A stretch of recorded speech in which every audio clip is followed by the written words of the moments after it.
मराठी भाषा येत नसलेल्या अमराठी रिक्षा चालकांवरती परिवहन विभागाने आता कारवाईचा बडगा उगारायला सुरुवात केली आहे। मुंबईसह उपनगरामध्ये भरारी पथकांकडून रिक्षा आणि टॅक्सी चालकांची मराठी चाचणी सुरू आहे। मराठी न येणाऱ्या रिक्षा आणि टॅक्सी चालकांवरती कारवाई करण्यात येते।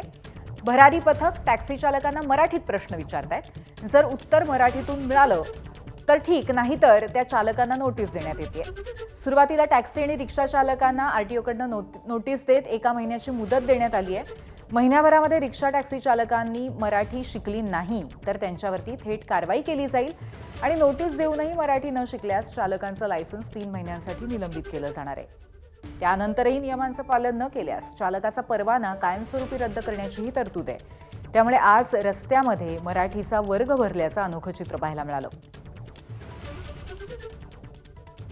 मराठी काय काय शिकलात आता तुम्ही?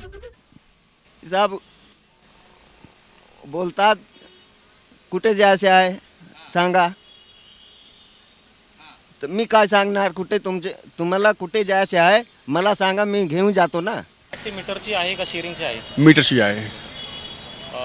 चर्चगेट स्टेशनला पोहोचायला किती वेळ लागेल? 45 मिनिट लागेल ना। पैसे रोख देऊ की ऑनलाईन? दोनों चालीस, ऑनलाइन चले रोक भी चले। टॅक्सी स्टँड कुठे आहे इथे?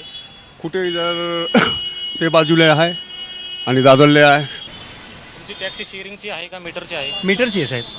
प्रवाशाने तुम्हाला विचारलं मीटर चालू करा, तुम्ही काय कराल? चालू करणार साहेब। जर पाऊस आला त्यावेळेस प्रवाशाने विचारलं पाऊस सुरू झाला आहे तर तुम्ही काय सांगा? पाऊस सुरू झाला म्हणजे सण झाला तर सुरू झाला ना म्हणजे पडदे वगैरे लावा. हो हो साहेब।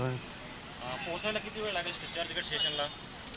इथं पोचायला म्हणजे अर्धा तास 25 मिनिट पैसे रोख देऊ की ऑनलाईन देऊ? रोकडा, ऑनलाईन नाही। पुढे सोबत एका व्यक्तीला घ्यायचं आहे आपल्याला। हो साहेब। तुम्हाला मराठी येते का? हो, मग मराठी एकदम शुद्ध येते। आणखीन काय पाहिजे बोला, मी मराठी शाळेत शिकलेले आहे ठाण्यामध्ये। प्रवासी तुमच्या सोबत मराठीत बोलता का? सर्वजण मराठीच बोलतो आम्ही। कसं वाटतंय तुम्हाला? अरे एकदम फर्स्ट क्लास लागतं। आणि या मोहिमेबाबत आरटीओ अधिकाऱ्यांनी काय माहिती दिली आपण पाहूयात। याची तपासणी आमची रेग्युलर चालूच असते। प्रवासी पथक असो या भरारी पथक असो, आम्ही जेव्हा आम्ही तपासणी करत असतो, एखाद्या प्रवाशाने आम्हाला जर तक्रार केली तर त्याच्यावर निश्चितपणे कारवाई केली जाते। अथवा आम्ही जर जेव्हा हजर नसलो तर त्याच्यासाठी एक टोल फ्री नंबर दिलेला आहे, तर त्या नंबरवर प्रवाशांनी कधीही राऊंड द क्लॉक फोन करू शकता आणि आम्ही त्याचं जे आहे गाडीचा नंबर ब्लॅकलिस्ट केला जातो आणि पुढील योग्य ती कारवाई केली जाते। एबीपी माझा, उघडा डोळे बघा नीट।